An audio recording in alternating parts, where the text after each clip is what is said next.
A postcard arrived for me, just a single leaf in an envelope. It was an announcement of a wedding. Pasted on it was a small photograph. In it, my childhood friend, called Emily, was dressed in a wedding gown, and her new husband, Mike, was in a tuxedo. Well, I guess that figures. Honestly, hearing that those two got hitched didn't surprise me one bit. But there was a line written on that postcard that really got under my skin.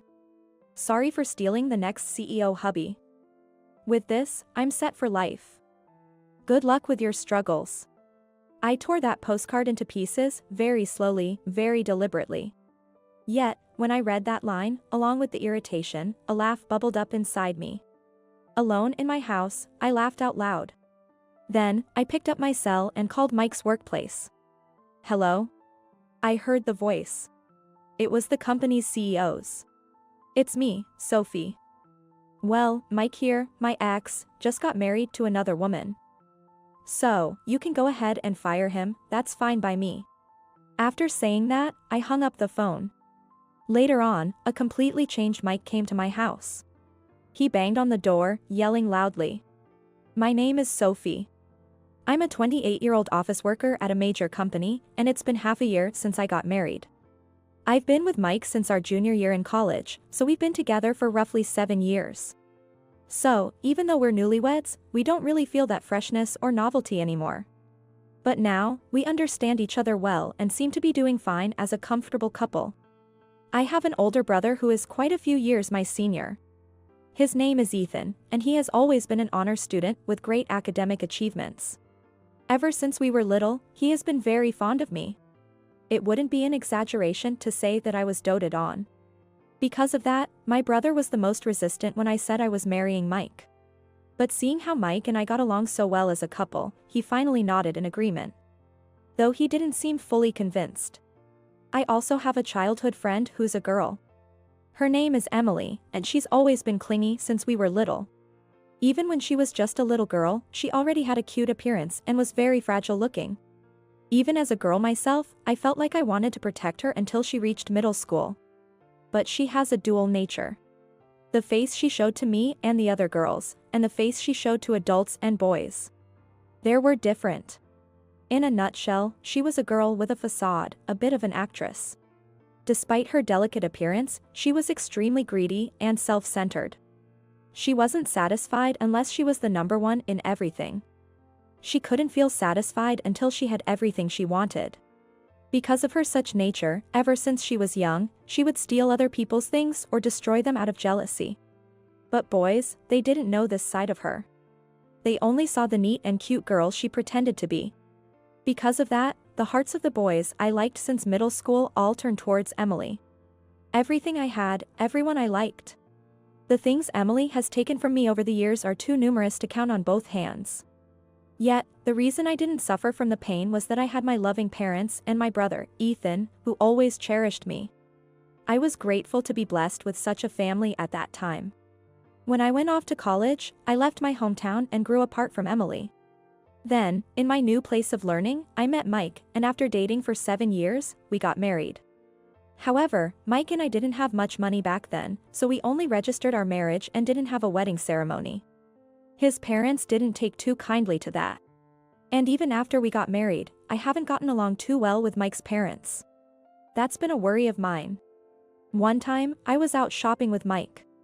That's when we unexpectedly ran into someone. Well, if it isn't Sophie. It's been a while. It was Emily, who had become quite beautiful. Emily. It's been a long time. But what are you doing here? I'm working around here now, living on my own. And, who might this be? This is my husband. We got married 6 months ago. No way. Why didn't you tell me? I feel a little hurt, like I've been left out. Left out. No, it's not like that. There just wasn't a chance to tell you. She hasn't changed much since the old days. No, perhaps she has become a bit sharper with her words because she's gained some knowledge. Anyway, now that we've run into each other, why don't we go grab some food together? Sorry, we're actually in the middle of something right now. Come on, it's no big deal. As long as your husband doesn't mind, it's fine. I don't mind at all. Mike. Dinner I wasn't quite looking forward to. To be honest, I wished he had just said no. In the end, we were swept up by Emily's pace and ended up having food at a nearby restaurant. But once the dinner started, Emily talked only to Mike. Moreover, he seemed to enjoy chatting with her, almost as if he had forgotten all about me. And then... oh dear, it looks like I've forgotten my wallet. Wait. You invited us to dinner without your purse? Couldn't help it. I thought I had it with me until just now. Is that so? Come on, Sophie. It happens to the best of us. We'll cover for her this time. Really? That's so sweet. Mike, you're such a gentleman. Ha. I wouldn't go that far. Honestly, watching the two of them converse wasn't the least bit enjoyable. It wasn't jealousy or disgust, it was more like a bad premonition. I mean, wouldn't most wives feel a bit on edge seeing their husband engaged in a happy chat with another woman? That kind of feeling. In the end, I was the one who had to pay from my wallet. And on our way home after parting ways with Emily. Man, I had no idea you had such a cute childhood friend. Why didn't you tell me about her sooner? I just didn't think it was necessary to bring it up. Oh, I wish you had. All the way home, he kept asking about Emily, grinning foolishly. Honestly, I started to feel sick answering his questions. And by that point, I had a dreadful feeling that the worst was yet to come. A few days passed. As much as I didn't want to admit it, it seemed my intuition was right. Since the day we met Emily, Mike started acting strangely from time to time. He began paying unusual attention to his cell phone notifications, which he never cared much about before. The sender was Emily. He also started coming home late under the pretense of working on weekends. And every time, he would return wearing a scent of perfume I didn't recognize. Despite all these signs of infidelity, he acted as if he was fooling me perfectly. With a bold face and an innocent demeanor. So, I decided to confront him. Hey. When you come home late, you always smell like perfume. Why is that? I get dragged to those kinds of places by my boss. It's not what I want, but it's all for the sake of moving up in the world. Nice try. And why have you become so obsessed with your notifications? Work's been piling up lately. I get messages about the nitty-gritty details and upcoming meetings, so I can't help but check. I see. But most of those messages are from Emily, right? Don't worry about it. I don't love, nor do I even think of loving, anyone but you, Sophie. He had a plausible explanation for everything. Frankly, I realized there was no point in asking him anything more.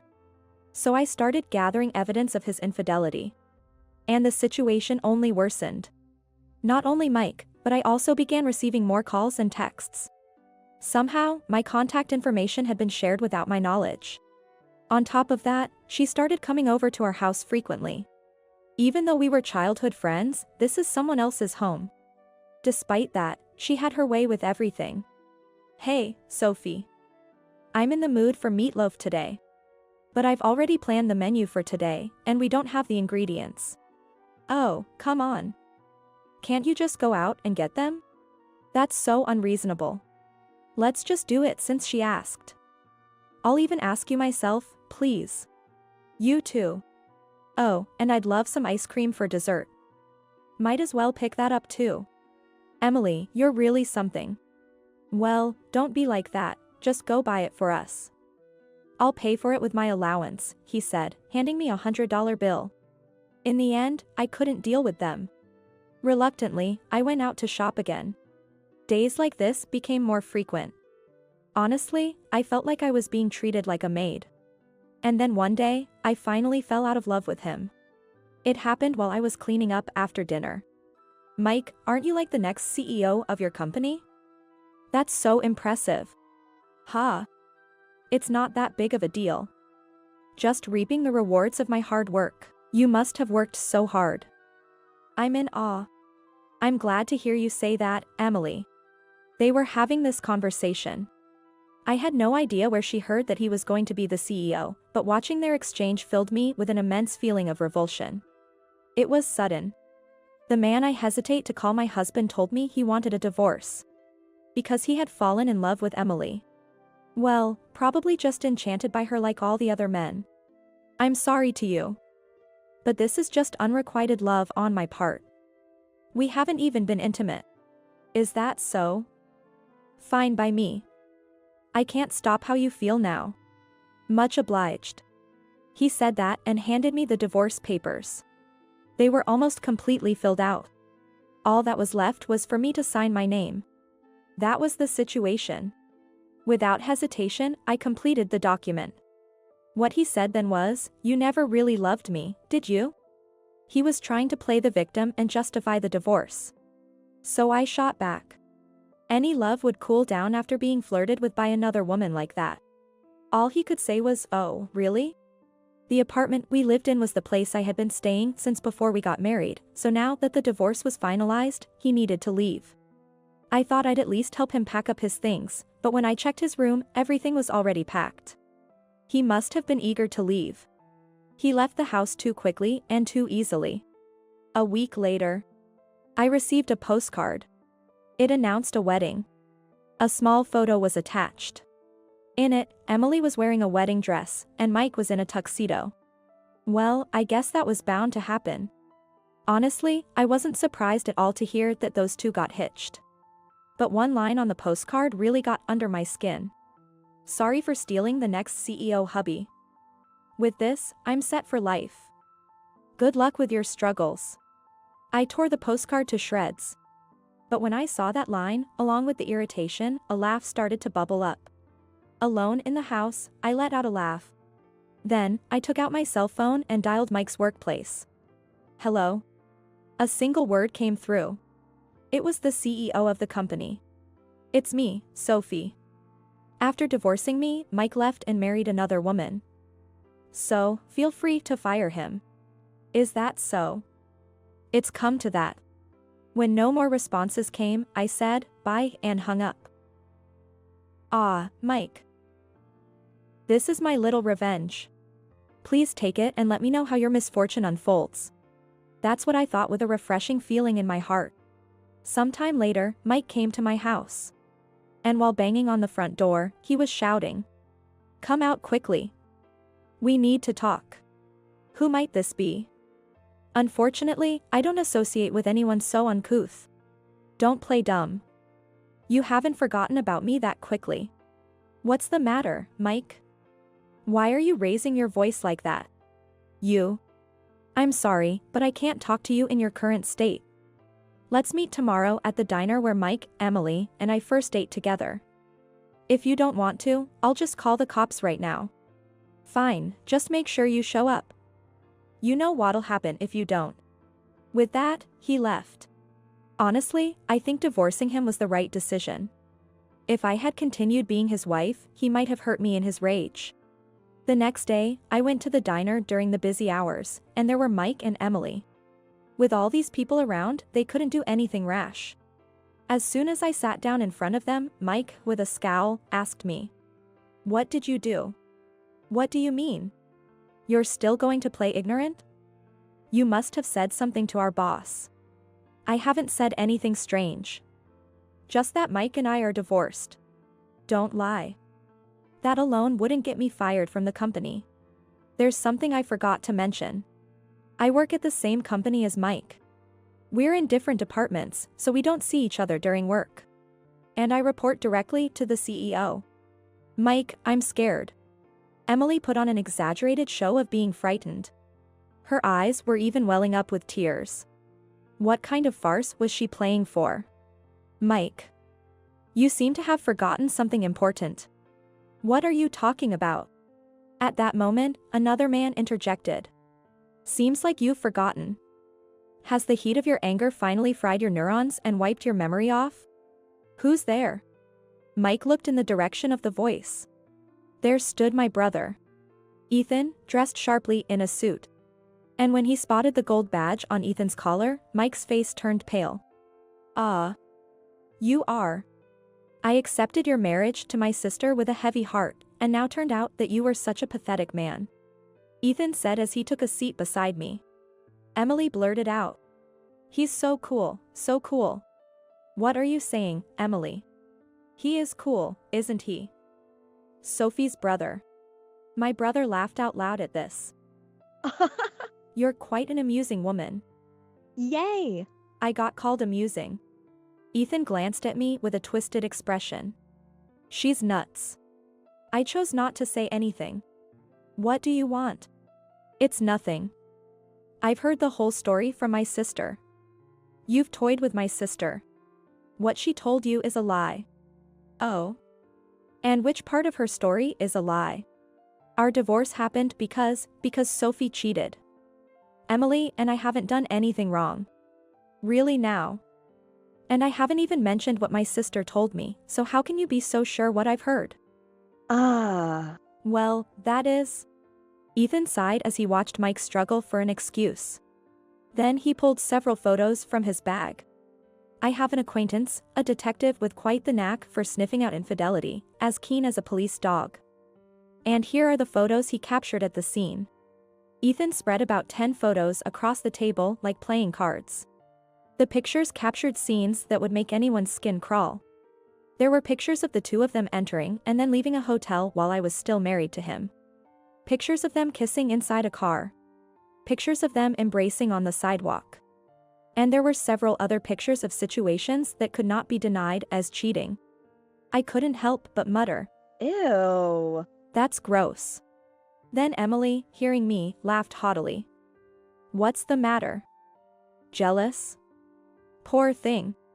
But next to her, Mike was frozen under my brother's glare. How long? How long have you been gathering evidence? About 6 months after you and my sister got married. I took the job because my sweet, sweet Sophie asked me to. That's all there is to it. So, you've been suspecting me all this time? Yes. When you bring home that many red flags, anyone would become paranoid. I really did love you, you know. It was an unbearable pain. Mike cursed under his breath. Playing the victim, huh? You probably hoped all along that this would happen, you witch. Shut up. You good for nothing. My brother snapped at him, drawing looks from nearby tables. But the divorce was decided a long time ago. We simply weren't compatible. Yes, that's it, a clash of personalities. That's what led to our divorce. I only started seeing Emily after that was settled. I started to feel sorry for him. I thought continuing this conversation would do no good for either of them. Mike. It's too late for excuses or sweet talk. I have nothing more to say to you.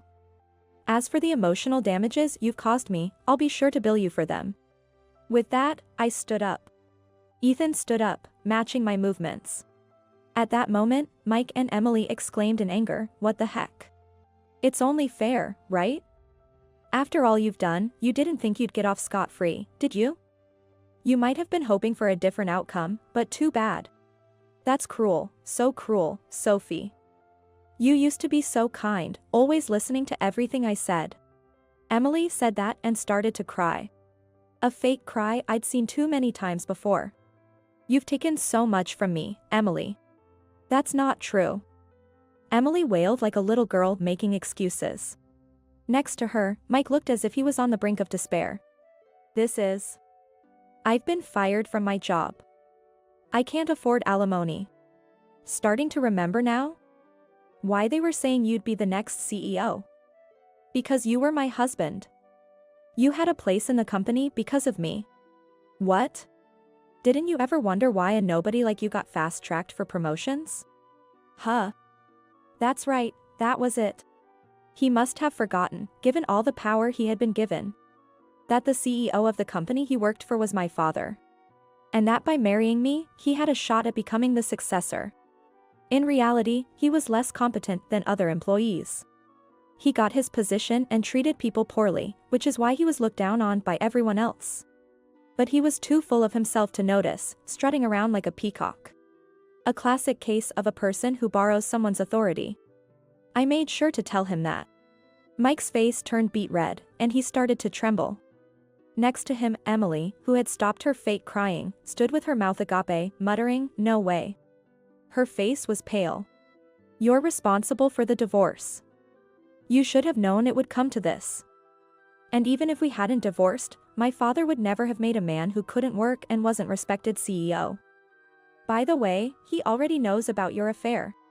I told Mike.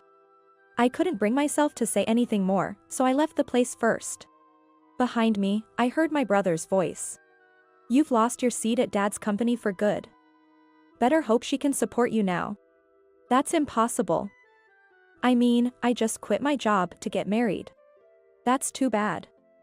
Well, normally Sophie would be the one to say this, but she's too kind for her own good. She wouldn't say anything more to corner you guys. So I'll say it for her. Good luck with the poverty life. Concerned that staying at my current place might lead to trouble, I moved out and went back to my parents' house. A few days later, I started seeing Emily lurking around the house. It creeped me out, so I talked to my brother about it. Don't worry, Sophie. She's after me. After you, Ethan? My brother went outside to talk to her. And I could hear their conversation. Excuse me. I fell for you at first sight at that time. So, me and you. What are you even talking about? Your true colors showed with the whole Mike situation. You probably came after me because I'm a lawyer and somewhat better looking than average, right? No, that's not it. Enough already. I remember everything you did to Sophie since we were kids. The exclusion. Destroying her pencil case. The slander. The direct pranks. I haven't forgotten a single thing. After all that, why would you think I'd have any fondness for you? But I was just a kid. Excuses like I was just a kid don't cut it anymore once you're in middle school and high school. It's because of you that Sophie left home. Sorry, but I still hate you for that. Just give up. How can you say that? And don't you ever come around our family again. If you keep messing with us, I'll use all my connections and authority to crush your future. A voice like none I had ever heard before, terrifying. Like the growl of a predator. Then there was the sound of a bag dropping. Shortly after, my brother came back inside the house. That should keep her from coming anywhere near this house again. You always have such an unforgiving way with words. Huh. Well, maybe that's why I'm cut out for being a lawyer. By the way, I heard Mike came to you wanting to get back together? Yeah. But I turned him down. I've had enough of falling for someone. Gotcha. Take some time to rest up at home for a while. Let me know if you need anything. I'll take care of any errand or task. Thank you. Ethan. Ethan gave me a smile. One of those really kind ones he doesn't even show our parents. It always gave me a sense of security. Somehow, Emily's story became known around the neighborhood. Neither my dad nor my brother said they knew anything about it. But when I asked my mom, she said, "Oh dear, how clumsy of me. I just let it slip out while chatting with that gossip-loving lady the other day." And before you know it, the story had gotten all blown out of proportion around the neighborhood. She's quite the villain now, isn't she? I couldn't help but mutter mother. With what was probably a cold look on my face. She loves to talk. Sometimes letting things slip. I always worry she might accidentally reveal company secrets, but so far, she's kept everything to herself. She may seem a bit scatterbrained at times, but she knows when to tighten up. For a moment, I wondered if her slip-up was actually calculated, and it gave me a bit of a scare. After a while, I heard from an old classmate. She sympathized with what I had gone through. At that moment, I had a sudden thought. I wondered if those classmates who had always sided with Emily and excluded me would still take her side now. No, that's unlikely. Now that they're adults and can see things objectively, they probably come to a different conclusion. But humans tend to side with the winners. So they might still be troubled by the same situations in the harsh reality of society. One thing I can say for sure. Whatever you gain at the expense of others will eventually be lost. Actually, Emily, who once had everyone's attention, is now completely alone. And the debt she racked up will eventually come back to haunt her. This whole incident made me realize that. After everything settled down, I was chosen as my father's successor. Now, I'm working hard, learning from him. By the way, my brother got married. He tied the knot with his longtime girlfriend, who is a bit older than him. My sister-in-law, who became part of the family through my brother, doted on me just as much as he did. I guess they're what you'd call a match made in heaven. She's as kind as my brother. And he's as righteous as she is. Being with them made me feel like I'm with my own flesh and blood. It's so comforting. Then there's Mike. I heard he got fired from his job, divorced Emily, and now he's holed up back at his parents' house. He seems to be looking for work, but I guess the pride that stuck with him from his past life is making it hard for him to land anything. He was treated too well in the past. I think he can't afford to be choosy about jobs now. His parents are pretty fed up with the situation, too. That's what one of his former colleagues told me. And Emily. I don't know anything about her. She and her family just vanished from our hometown one day. When I went to where her house used to be, it had been cleared out and there was a for sale sign posted. None of the old classmates knew the details either. But honestly, I think it's better this way. No need to go through that kind of pain again. I probably won't ever see her again. And that thought alone lightens my heart. My brother and his wife seem so happy. Even though they've been together for a long time, they still have that new love sparkle. Seeing them makes me miss having someone close. But after everything with Mike, I can't bring myself to be positive about new love or marriage. Yet I hope to someday find someone who cares for me mutually and to have a peaceful family.